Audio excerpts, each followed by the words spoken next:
Well, good Monday evening, everyone. It is, let's see, it's about 6 o'clock here on Monday evening. Did want to get on, do a video update here now. All of the attention is turning to the Gulf of Mexico.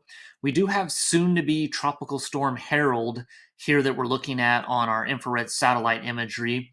So, do want to take a look at Harold, talk about the timing here over the next probably 24 hours or so, look at some of the impacts and kind of where along the Texas coast maybe dealing with some weather here over the next day or so. So, jumping in here, this is our infrared satellite.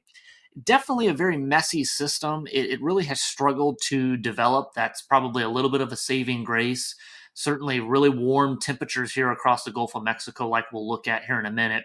You can see, if you look close enough, you can see a little bit of a spin in the atmosphere, kind of right here. Let me remove that. And if you kind of watch in this area right here, you can see that counterclockwise low level spin. This is the center of this almost about to be tropical storm Harold here. Harold will be the next name.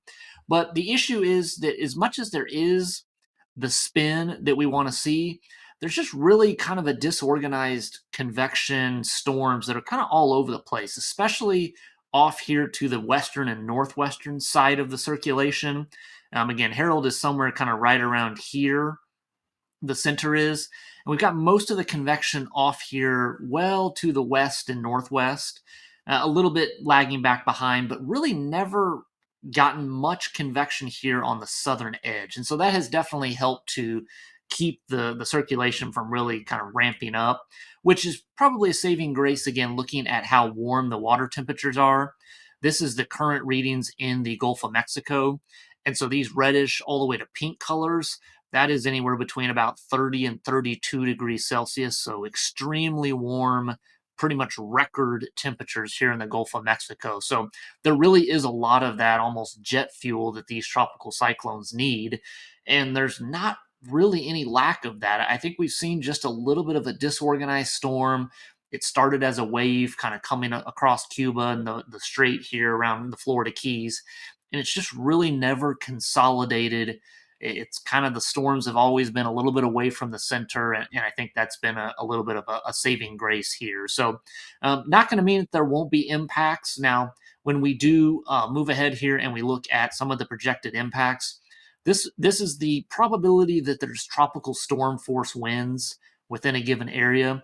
So, as we can see here, over the next 12 to 24 hours, Harold is going to gradually move off to the west northwest here and probably impact a little bit north of the Brownsville, Texas area, sometime probably mid morning tomorrow. So that would be Tuesday.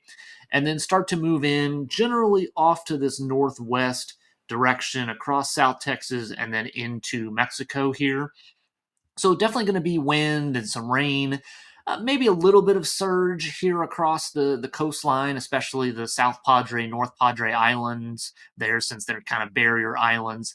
But overall, not going to look at any type of a significant impact, most likely. Again, probably a rain event. Certainly, South Texas could use some beneficial rain here. But again, we're not talking about, significant, likely, 10 plus inches, but we could see some flash flooding here, maybe between Corpus Christi, Brownsville, and Laredo. Sadly, though, the rain's really not going to extend very far north. I think we'll barely see anything, probably even as far north as San Antonio. And certainly much of central and north Texas is maybe going to get some clouds tomorrow, some high clouds. Other than that, probably going to miss out altogether, sadly. So, again, could see some flash flooding. This is the overall risk. We do have a slight risk for flash flooding here across deep South Texas. This would be, again, mostly tomorrow. But again, not really looking at much of an issue when we look at the surge forecast. This is really from kind of south of the Corpus Christi, or I guess even north here. But Matagorda Bay, Corpus Christi, Baffin Bay, all the way down to Brownsville and the mouth of the Rio Grande, probably 1 to 3 feet. So there will be a little bit elevated sea surface elevations, but again, not anything that's going to be destructive or anything like that. Again, just not a strong enough storm, not enough time for it to develop. And that's been a little bit of a savings grace. When we look at the cone of uncertainty here, again, this is as the 4 p.m. Central Advisory.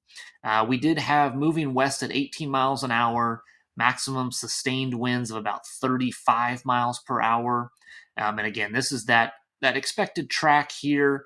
We do have tropical storm warnings here up from around Matagorda Bay all the way down to Brownsville. And those conditions will start to deteriorate as we go into the overnight hours, and then likely making landfall probably late morning here across deep South Texas, and then starting to certainly weaken as it moves into that more mountainous terrain there in Mexico. So again, not a significant storm threat here, but we will get a potential Gulf Coast landfall here tomorrow, early or kind of late morning to early afternoon tomorrow. So overall, looking at the forecast models, this is kind of giving us an idea. Again, right now the center would be kind of right about here, and then as we move forward in time, we can see that it does start to, at least by this model run, start to intensify. We get a little bit more of that closed surface, a little bit faster winds here on the north and northeast quadrant as it starts to move in and make landfall. And then as we move forward in time, again, goes into northern Mexico and then starts to weaken. So we could see some more significant winds. There is an enhanced fire risk across central and north Texas because we will get some windier conditions coming off of the Gulf as Harold moves inland. But again, not a significant impact or storm, and sadly not a big rainmaker like we need for so much of Texas. So again, definitely looks like we will get Harold named here in the pretty near future over the next couple hours, very likely, even though pretty disorganized, not exactly a textbook tropical cyclone by any stretch of the imagination, but doesn't mean that there won't be impacts across kind of that southern Texas area. And the Atlantic and certainly tropics are really just heating up. We're not even to the peak of hurricane season. So anyone along the Gulf Coast, definitely now, this is probably kind of a warning shot. Make your preparations and plans now, because it does look like it's going to be a pretty active next 2 months across much of the tropics here. So hope everybody's having a good Monday, and I hope this update was helpful. And I guess we'll watch as Harold makes landfall here over the next 24 hours in deep South Texas. And I'll see you back here for the next video.